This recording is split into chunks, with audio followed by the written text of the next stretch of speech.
যে আপনারা হয়তো ভাবছেন মার্কিন যুক্তরাজ্য পরাজিত হয়েছে, আপনারা হয়তো ভাবছেন ভারত বিরোধী ষড়যন্ত্র পরাজিত হয়েছে, আসলে কিছুই হয়নি, সবকিছু এখনো চলছে।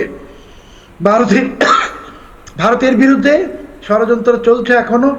ভারতের ভেতরেই দেখবেন কথিত কিছু সাংবাদিক, কথিত কিছু আইনজীবী, কথিত কিছু পেশাজীবী, ওরা ফুলিয়ে ফাঁপিয়ে বা ইনিয়ে বিনিয়ে আপনার ভাষায় মিনমিন করে বিজেপির বিরুদ্ধে কথা বলবে, নরেন্দ্র মোদীর বিরুদ্ধে কথা বলবে, কিন্তু ওদের ব্যাংকে বা পেপ্যাল অ্যাকাউন্টে বা বিভিন্নভাবে এদের কাছে কিন্তু টাকা আসছে এই কথাগুলো বলার জন্য, যে নরেন্দ্র মোদীকে বলতে হবে তিনি হিন্দুত্ববাদী, ভারতের জনগণকে বলতে হবে তারা সাম্প্রদায়িক, এই কথাগুলো জন্য তারা কিন্তু মানে টাকা এই পাচ্ছে। কথাগুলো বললেই এই মানে টাকা এটা তো এখনো খুব ভালো একটা লুক্রেটিভ বিজনেস মডেল। মানে আমি এখন 5বার করে নরেন্দ্র মোদী সাম্প্রদায়িক, নরেন্দ্র মোদী নির্দিষ্টভাবে একটা সম্প্রদায়ের বিরুদ্ধে করছে, নরেন্দ্র মোদী ডিক্টেটর, এই সমস্ত কথাগুলো বললে আমি টাকা পাবো।